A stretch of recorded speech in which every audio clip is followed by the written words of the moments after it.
दिल्ली के उत्तर पूर्वी जिले के करावल नगर थाना क्षेत्र में 12 अप्रैल को एक महिला की डेड बॉडी मिलने की सूचना पुलिस को मिली थी। मौके पर पहुंचकर पुलिस ने महिला के शव को कब्जे में लेकर पोस्टमार्टम के लिए जीटीबी अस्पताल भिजवा दिया था। पोस्टमार्टम रिपोर्ट में गला दबाकर हत्या की गई थी। उसके बाद पुलिस ने टीम जाँच बढ़ाई। वहीं पुलिस ने 12 किलोमीटर सीसीटीवी खंगालने के बाद पुलिस टीमों को फुटेज में दिखाई दिया एक युवक धारीदार टी शर्ट में लड़की के शव को अपने कंधे पर ले जाते हुए देखा गया।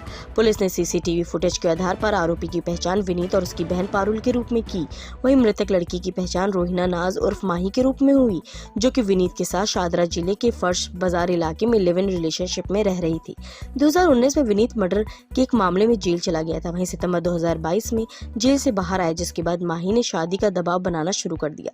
विनीत का परिवार इस शादी के खिलाफ था क्योंकि रोहिना दूसरे समुदाय से थी। अक्सर झगड़ों के कारण विनीत और उसकी बहन पारुल ने उसे बेचने का फैसला किया। जब रोहिना को इस बात की भनक लगी तभी विनीत और पारुल ने उसे मारने का फैसला किया। एक का इंसिडेंट है, रात में 10:40 पे एक कॉल आई कि जी घर के बाहर कोई महिला पड़ी है, पता नहीं जिंदा है कि मर गई है। तो उसको तुरंत हम लोग हॉस्पिटल लेके गए। करावल नगर का था ये। हॉस्पिटल लेके गए और वहाँ पे तो शी वॉज डेड और अपेरेंटली कोई इंजरी नहीं लग रही थी, लग रहा था फ्रेश है एकदम। तो हम लोग पुलिस में क्या करते हैं, हम लोग 72 घंटे तक इंतज़ार करते हैं कि आइडेंटिफाई हो। तो आइडेंटिफाई नहीं हो रहे और 15 तारीख को फिर पोस्टमार्टम कराया तो डॉक्टर ने बताया कि स्ट्रैंगुलेशन है, गला घोट के हत्या हुई है और शायद कोई लिगेचर का वो क्या होगा। अच्छा, 13 तारीख से हमारी टीम में परेशान किसी तरह से आइडेंटिफाई करने के लिए। तो एक सीसीटीवी में एक बड़ा अजीब सा एक वो दिख गया कि एक मोटरसाइकिल पे 2 लड़के बैठे और बीच में उन्होंने एक लड़की को रखा हुआ है। कुछ लोग हमें सीसीटीवी में ही दिख गए, उसको ध्यान से देखते हुए। तो मैंने खुद भी बात की उनसे, तो उन्होंने कहा जी बड़ा अजीब सा लग रहा था कि वो जैसे लड़की को बीच में बिठा रखा था और उसको कस के पकड़ा हुआ था पीछे वाले ने, और लड़की का एक पैर ज़मीन पे लग रहा था। तो लग रहा था कि अरे कैसे लेके जा रहे हैं, इसका पैर घिस रहा है ज़मीन पे। तो हम लोग को शक हुआ कि यही है। और उसमें थैंकफुली जो पिलियन राइडर था, जिसको बोलते हैं ना, जो पीछे बैठा था, उसने ऐसी टी शर्ट में, आपको प्रेस नोट में मैंने उसकी तस्वीरें लगाई हैं, वो टी शर्ट ऐसी थी, सफ़ेद से रंग की पैंट है और धारी धारी वाली टी शर्ट है। उसको ढूंढते, अगर वो टी शर्ट नहीं पहनी होती, उसने उस तरह की पैंट नहीं पहनी होती तो हमें और मुश्किल आती।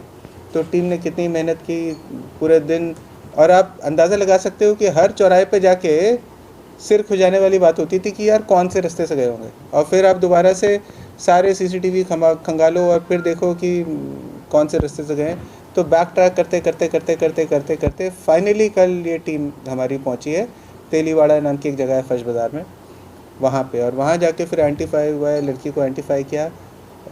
रोहिना नाज है इसका नाम, माही बोलते थे घर पे इसको, 25 साल उम्र, और लिव इन रिलेशनशिप में थी पिछले 4 साल से विनीत नाम के लड़के का। विनीत के बारे में ये पता लगा है कि 2017 में बागपत में एक रमाला नाम का वो है शुगर मिल, तो वहाँ पे एक मर्डर इससे और इसके पिताजी से हो गया था और दोनों को लाइफ इम्प्रिजनमेंट हुई है 2019 को। 2019 इज़ इम्पॉर्टेंट बिकॉज 2019 को ये लड़की मिली है अकॉर्डिंग टू, अभी हमने इसकी जो विनीत की बहन को अरेस्ट किया है बिकॉज सीसीटीवी में वो भी दिख रही है साथ में बॉडी को नीचे लाते हुए। तो she is equally involve, conspiracy में भी साथ में है। तो 2019 में इनकी शायद ऑनलाइन दोस्ती हुई, फिर ये भगा के ले आया वो लड़की को।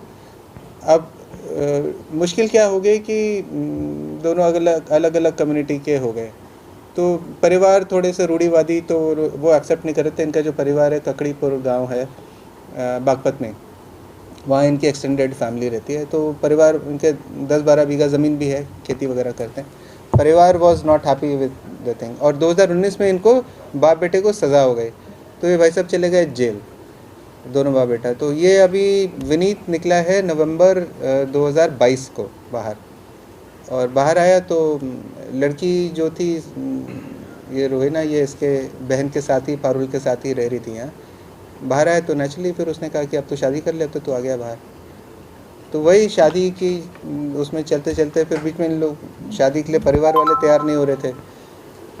थोड़ा बहुत प्रॉपर्टी का भी विवाद था भाइयों में जो बंटना था, और बीच में ये भाई बहन ने एक प्लान बनाया कि ये लड़की को क्यों ना बेच दे कहीं, तो वो उसको पता लग गया तो और झगड़ा हो गया। तो 12 तारीख को बताते हैं इन लोग का थोड़ा झगड़ा ज़्यादा हो गया, तो उसने गला दबा दिया इसका। और फिर शाम को भाई बहन इसको नीचे लेकर आते हैं, वो तो सीसीटीवी में दिख ही रहा है। इसने अपने किसी एक दोस्त को बुलाया, अभी दोस्त का नाम तो आ गया है पर मैं रिवील नहीं करूँगा बिकॉज अभी तफ्तीश हमारी चल रही है।